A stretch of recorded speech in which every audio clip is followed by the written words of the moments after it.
bawat sulok ng Northern Samar, may kamay na handang umalalay. Hindi hadlang ang pagod at hirap, basta't may pusong handang maglingap. Laging nagkakaisa, laging nagtutulungan para mapasaya kahit anong hirap. Andang maglingkod sa kapwa ng winilingap, pagkasay hatid sa bawat nangangarap. Sa bawat barangay kami maghahanap ng pamilyang nais na matulungan. Joey the Great at kanyang kasama, mababait na puso, handang magbigay saya. Si Bunso TV Official, shout out. Walang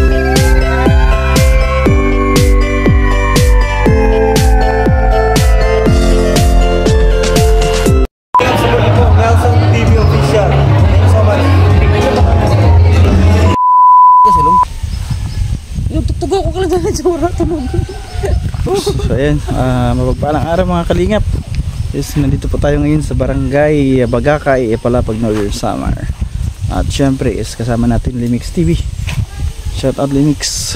At si Amba Joey the Great andoon at kasama niya yung anak niya. Sinamahan kami ni Kagawad dito sa barangay para mayroon siyang tinuro na pwede nating mabigyan ng tulong kahit papaano, kahit kunting tulong lang. Yes, puntahan natin. So ay mga kalingap, may nirekomenda sa atin si Kagawad, isa pong kagawad sa barangay Bagakay. Nakiusap siya na puntahan natin kahit malayo po ito sa amin, mga isang oras ang biyahe. Pero tahan pa rin po namin. Nakita nyo naman yung daan namin kanina, grabe po, napakahirap. Para lang may atid itong aming dala na kunting tulong. Kaya tara mga kalingap, is samahan natin at interviewin natin kung ano yung pwede pa natin maitulong sa kanila. Tara. At syempre shout out sa aking cameraman, ay napakagwapo, Limix TV. Shout out. Oh yun oh.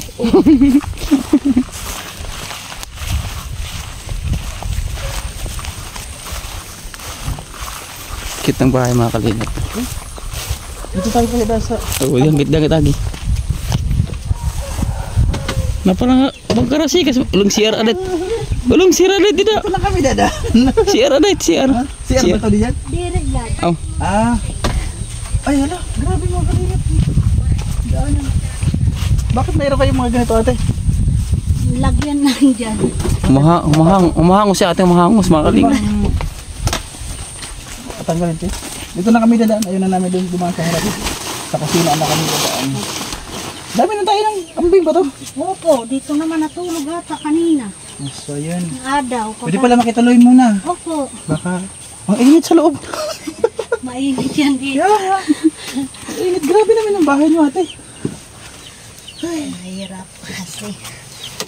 Ay. Ayun. Nakapasok din tayo. So yun ate, magpapakilala po muna kami. Kami po ang Team Kalingap Samar ng The Great Team Marina. At syempre ang aming founder, Kuya Bal Santos Matubang. Ate, ano pong pangalan nila? Ako po si Melanie Mindis Carbillo.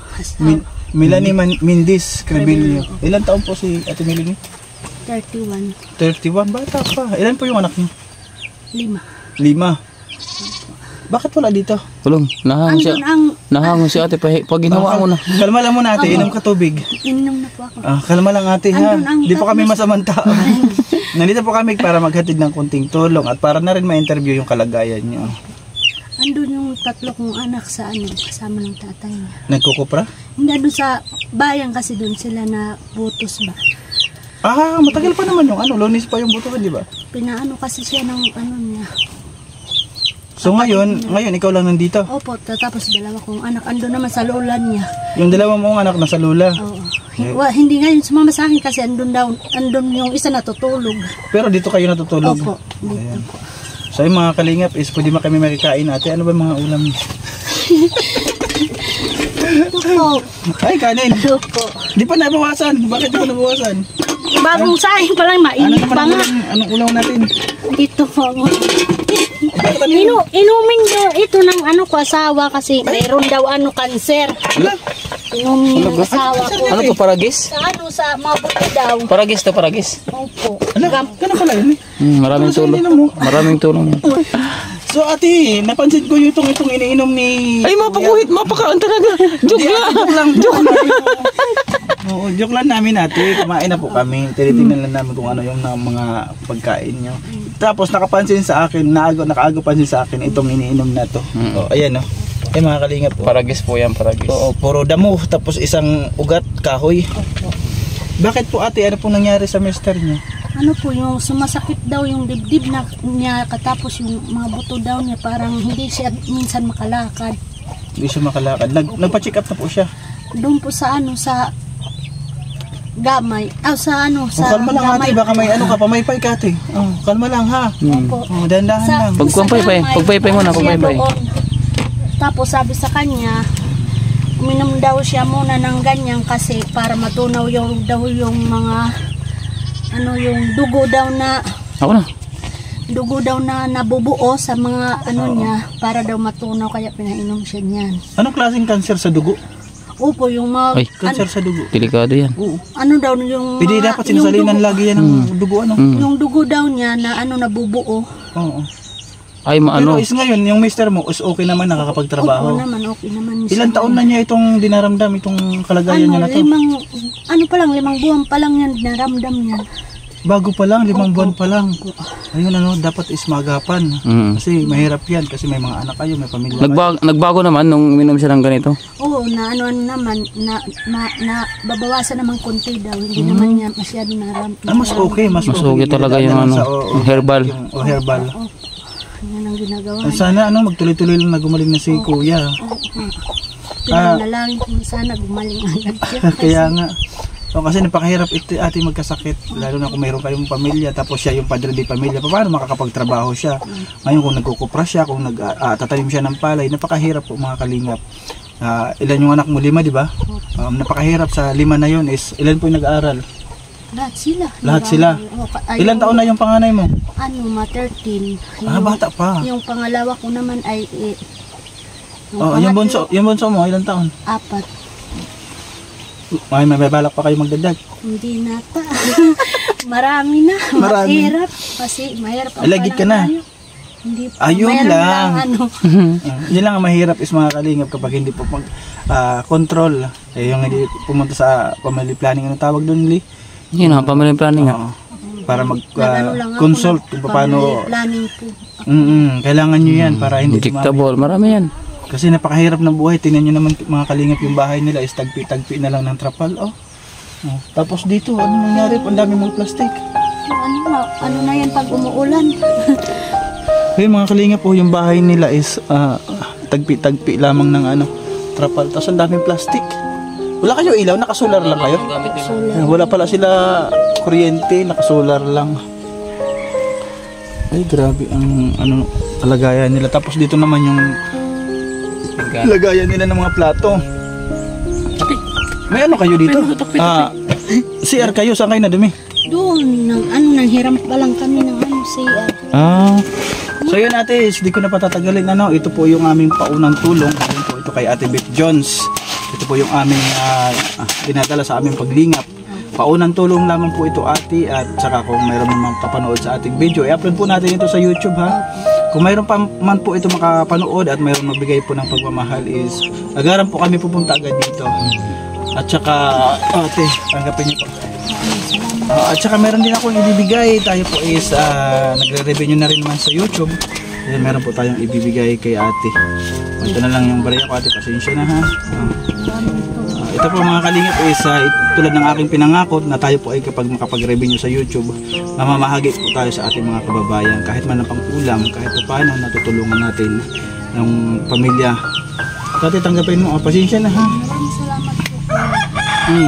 Ngayon ate is ganito kasi ang process namin. Halimbawa, kung meron po magbigay sa inyo ng pagmamahal, meron magbigay sa inyo ng tulong, ano po yung pangunahing kailangan ninyo? Gusto ko namin ng bahay. Oo. Sayang hirap. Oo, kasi mga kalingap ang bahay nila ay dapa. Ganito ang mga anak ko. Mm. Tinataguyod namin kahit mahirap. Mm. Kahit pa hindi kami nakakalawa. Ano lang sa pagkain, sapat ng mga anak ko. Ano pa yung trabaho ng asawa mo? Nagkukupra sa tapos sa agsa lang. Oh, hindi naman po kasi mga kalingap is lagi nagkukupra. Lagi may bunga yung kupra. Alam niyo ni Limix TV, di ba? Isang pagkukupra po is every 3 months sa pagkakaalam ko. 3 months Tapos, lang. oo, yung 3 months na rin po yun is minsan yung iba wala pang bunga kasi minsan po may bagyo. Hindi po yan nagbubunga. So ate, laban lang ate.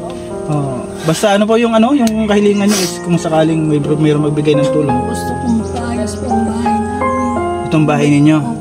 Kasi may Yung lupa. Yung lupa sa inyo. opo, ano pa yung lupa namin, binabayaran pa namin. Ayun, Maganda. maganda mga kaling kasi yung lupa is sa kanila. Hindi pa namin na babayaran ng buo. Ang gusto ko sana mabayaran namin tapos mapaayos namin yung bahay namin. Ay, oo, laban pray lang tayo sa kay Lord na sana may makapanood sa ating video na ito at meron magbigay po ng kahit kunting tulong. Ayan, nananawagan po si ate is, yung bahay po nila mga kalingap, kahit is ipakita ko mamaya yung buong paligid po. Grabe po ito, is tagpi-tagpi ng trapal. Tapos nasa gilid sila ng palayan. Mahirap dito. Binabaha ba kayo dito ate? Opo. Inaabot kayo ng baha? Diyan lang po sa may ano namin yung saingan namin. O tapos ang mahirap pa sa kanila mga kalingap is wala po sila ilaw, di ba? Although malapit sila sa barangay, nandyan lang po sa baba, may barangay dyan, barangay Bagakay, pero wala po silang ilaw. Bakit kayo ate walang ilaw dito? Malayo kasi Submeter, Opo. kapag magpaano kayo, mahabang kuryente. Opo. Magkano rin yung kuryente, ano? Hindi namin makakaya. Oo, kasi hanggang yung kinikita po ng kanyang asawa, si kuya po is hanggang sa pagkain lang, tapos yung 5 anak niya po is nag-aaral, di ba? Napakahirap mga kalingap, ganito yung salamin ng kahirapan dito sa ating mga kababayan sa Samar. Kaya sa mayroon pong puso na ginito ang puso na magbigay po ng tulong is agaran po kami babalik at ibibigay kay ate yung nararapat na tulong. Ayun. Kaya sa mga nanonood po, wag nyo rin po skip yung ads namin kasi dyan din po kami sumasahod. Yan lang po yung aming iniipon para maka-revenue. Ganito na lang ate, kapag kayo po ay na-upload po natin ito, yes, kung mayroon po magbigay sa inyo ng pagmamahal, babalik po agad kami ha. Basta pray lang tayo ha, huwag tayo mawala ng pag-asa. Yes, nakikita ni Lord kung ano yung kalagayan natin, di tayo pinapabayaan. So ate, na kami ha. Opo, maraming salamat po. Babay na ate, babay ka na. Tara ulong. Ito anak mo? Bunso to? Yan ang bunso ko. Ang itim-itim mo baby, ang paaraw ka ng paaraw. Bagang paaraw ng paaraw, ang init. Ito po mga kalingap yung bahay nila ate. Gibil ka? Gibil ka? Bukan ko. Ay grabe oh. Ayan, pasensya na ate ha. Yan lamang po yung ating kaya ngayon. Basta babalik po kami kapag meron po magbigay sa inyo ng pagmamahal ate ha. Pray lang tayo.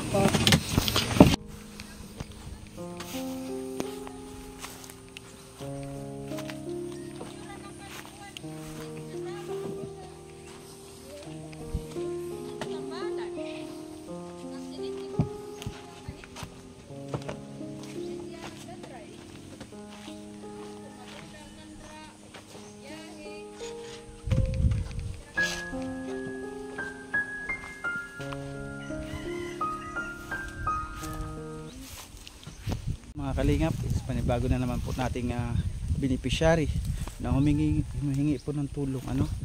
And sa makapanood po sa aking video is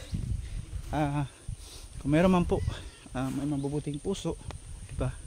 Yes, kahit po ito malayo, pupuntahan po natin, may hatid lang natin yung tulong.